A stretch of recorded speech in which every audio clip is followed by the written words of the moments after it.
Footprints, written and illustrated by Melinda Taliancich Falgoust.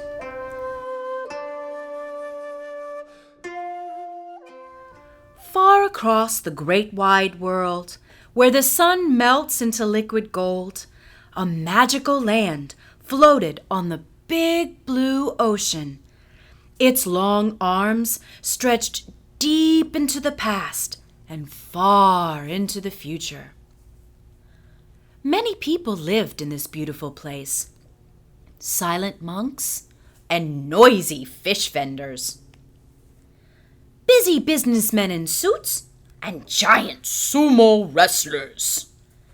And great Buddhas smiled in their fancy temples as towering skyscrapers brushed the clouds. And in a tiny house, in a tiny town, lived a tiny girl named Aiko.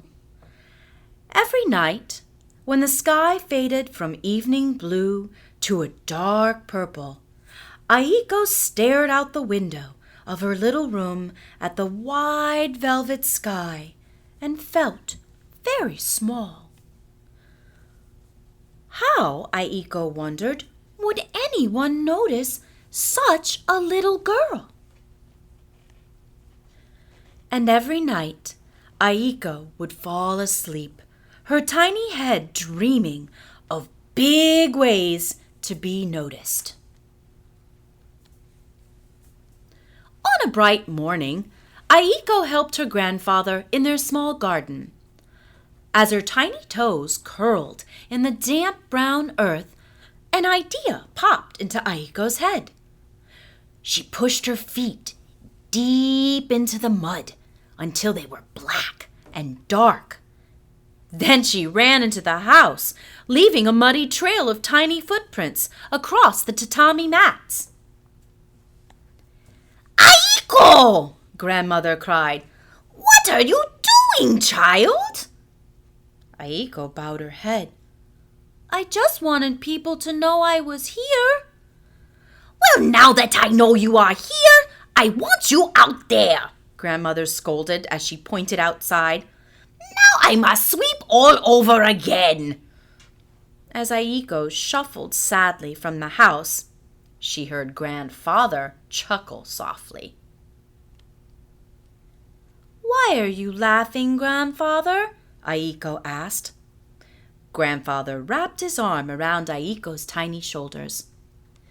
"I am laughing because you are trying so hard to make certain you leave a mark when you have already made one larger than you can know." "I don't understand," Aiko frowned. "Walk with me, little one," Grandfather said as he and Aiko began to walk down the path. Soon they came to a cherry blossom tree. They sat to eat lunch. As Aiko unwrapped her furoshiki, the traditional Japanese wrapping cloth, Grandfather smiled. "Why do you smile, Grandfather?" "I wonder why you bring your lunch in a furoshiki. Why not a paper bag?" "Don't be silly, Grandfather. Paper comes from trees. Many animals make their homes in trees. I can use my furoshiki many times, but you can only cut a tree down once." Grandfather nodded wisely. After lunch, they continued on their way.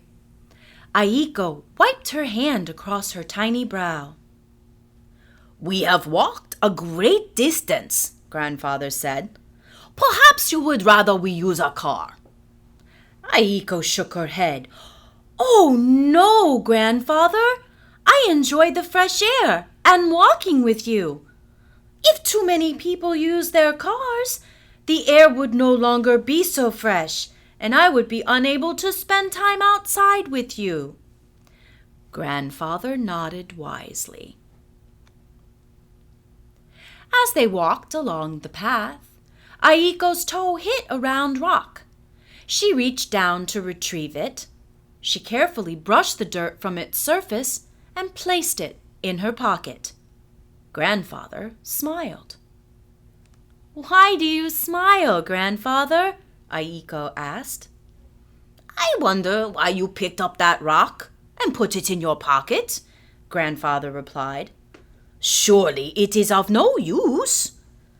Oh no, Grandfather. It is a good rock and can be used for many things. I will use it as a weight so that my origami paper does not fly away in the wind. Perhaps I will paint a flower on it, like the momo blossoms on the peach tree. Many things we throw away can be used for another purpose. Grandfather nodded wisely, and they continued on their way. As they walked along the path, the road rose up and down in gentle slopes. They passed a small village, high atop one of the hills. They waved to the women there who hung clothes out to dry in the bright sun. The clothes they were hanging waved back, a ripple of rainbow color greeting the morning breeze. One sweater caught in a current of air and floated gracefully to Aiko's feet. She quickly gathered it and helped the women return it to the line.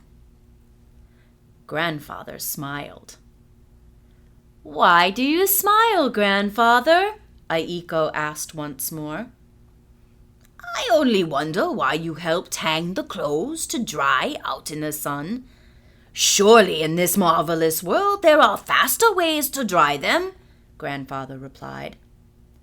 Aiko raised her tiny arms up high. But Grandfather, there is no need when the earth provides such wonderful energy.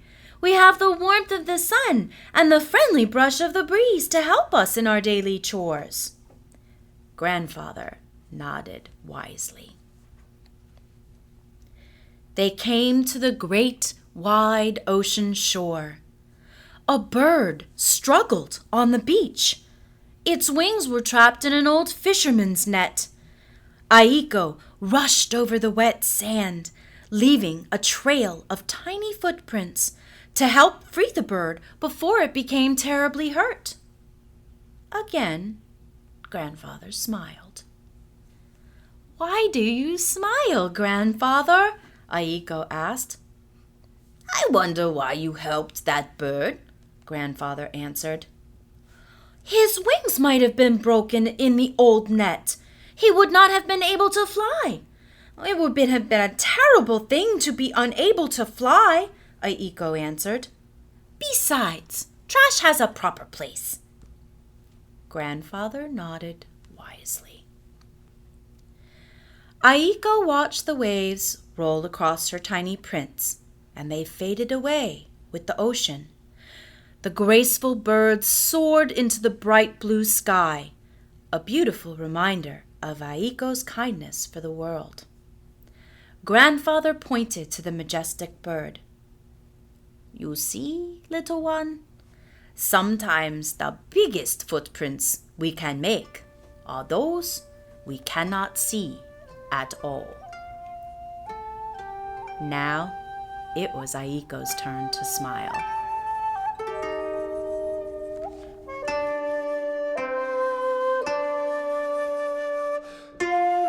This podcast is brought to you by ConfettiPark.com.